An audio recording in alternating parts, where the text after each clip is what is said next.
Hola, mi nombre es Arely Lozano y en este video te presentaré información importante sobre las lesiones del manguito rotador en beisbolistas.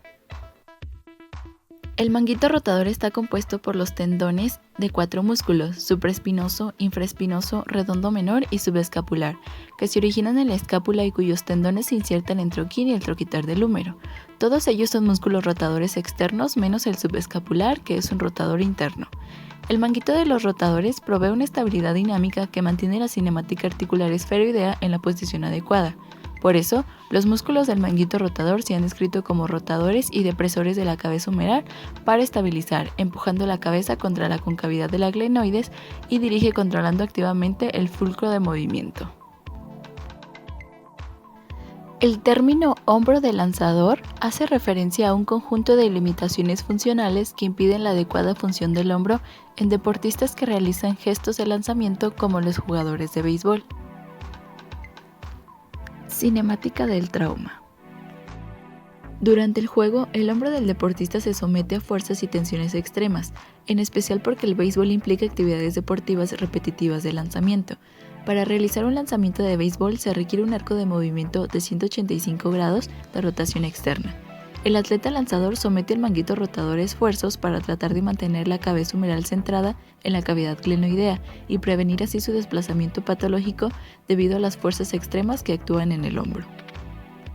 Una de las lesiones principales es la tendinitis. Se presenta en actividades con abducción y o flexión de más de 90 grados que representan un trauma repetitivo, generalmente por una hiperlaxitud glenohumeral de la cápsula anterior y como respuesta presenta una mayor tensión de la cápsula posterior. Durante este movimiento, el manguito rotador mantiene la cabeza humeral en el centro de la glenoides, lo que lleva a un proceso inflamatorio y a su vez disminuye la función del manguito rotador. Lesiones parciales. Son aquellas en las que existe una lesión no completa del espesor del tendón y que puede ser del lado articular, bursal o intratendinosas o una combinación de estas. Lesiones completas o totales del manguito rotador. Son raras y generalmente traumáticas. Las lesiones completas se pueden clasificar en base al tamaño como pequeñas, medianas, grandes o masivas. Los pacientes con lesión completa sí requieren un manejo quirúrgico agresivo, ya que necesitan integridad del manguito rotador, así como estabilidad del hombro. Estas lesiones son pequeñas en el atleta joven, mientras que en el viejo son grandes. Pinzamiento interno. Es aquel en el cual existe un contacto repetitivo o excesivo de la tuberosidad mayor con la parte posterior de la glenoides, al abducir y rotar externamente el brazo. Esto lleva a un pinzamiento del lado articular del manguito y del borde postero superior del labrum. Desgarramiento del manguito rotador. Esto ocurre cuando uno o más de los músculos y tendones que componen el manguito de los rotadores se desgarra parcial o totalmente. Tratamiento. Los tratamientos conservadores como el descanso, el hielo y la fisioterapia a veces son lo único que se necesita para recuperarse de una lesión del manguito rotador. Si los tratamientos tradicionales no han reducido el dolor, el médico podría recomendar una infiltración con esteroides en la articulación del hombro, especialmente si el dolor interfiere en el sueño, las actividades diarias o la fisioterapia. Aunque estas infiltraciones por lo general son útiles durante un tiempo, deben utilizarse con sensatez, ya que pueden contribuir al debilitamiento del tendón y pueden disminuir el éxito de la cirugía si esta es necesaria en algún momento. La cirugía actual es artroscópica. Ello implica mínimas incisiones por donde se introduce una cámara de video e instrumental quirúrgico que permite realizar la operación. En primer lugar, se procede a la regularización del acromion y principalmente resección de las prominencias óseas y a la preparación de la zona en donde se reinsertará al tendón, resecando el tejido fibroso y dejándolo en forma cruenta que pueda cicatrizar. Esta reparación se hace a través de suturas y se pueden hacer en dos modalidades.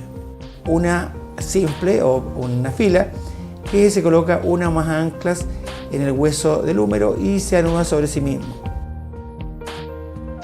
La segunda es una doble fila. Se colocan dos anclas o más cerca de la zona del cartílago y se anudan sobre sí mismo.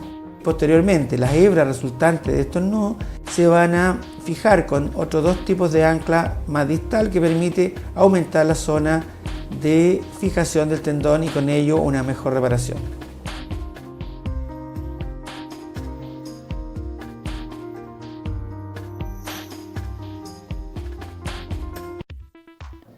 Rehabilitación. Los ejercicios orientados a la ubicación específica de la lesión del manguito rotador pueden ayudar a restaurar la flexibilidad y a fortalecer el hombro. La fisioterapia es una parte importante del proceso de recuperación posterior a la cirugía realizada en el manguito rotador. Las repeticiones y tiempo dependen de la fase de rehabilitación en la que se encuentran. Para los estiramientos, por ejemplo, se requieren entre 3 y 5 repeticiones de unos 30 segundos unas 3 y 5 veces por semana.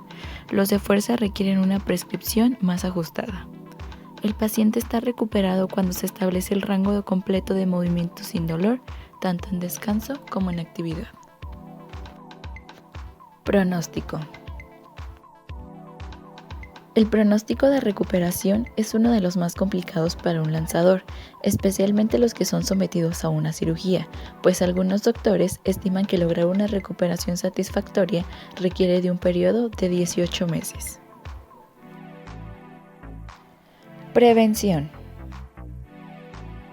Si corres el riesgo de tener lesiones del manguito rotador o si has tenido una lesión en el pasado, los ejercicios diarios de fortalecimiento del hombro pueden ayudar a prevenir una lesión futura. La mayoría de las personas ejercitan los músculos frontales del pecho, de los hombros y de la parte superior de los brazos, pero es igualmente importante fortalecer los músculos de la parte trasera de los hombros y alrededor del omóplato para mejorar el equilibrio muscular de los hombros. El médico o un fisioterapeuta pueden ayudarte a crear una rutina de ejercicios. Comentarios. Es importante identificar cuando nuestro deportista comienza con la pérdida de velocidad, precisión o resistencia en sus lanzamientos, ya que son indicadores de una lesión y es el momento de tratarla. De la misma manera, la mecánica de los movimientos y la velocidad del envío son factores de vital importancia para un buen lanzamiento, por lo que la falta de coordinación de estos elementos resulta en una falta de control del movimiento y en un mayor riesgo de lesión. Un trabajo rítmico ayuda a perfeccionar el control del lanzamiento y por ende nos ayuda a evitar lesiones.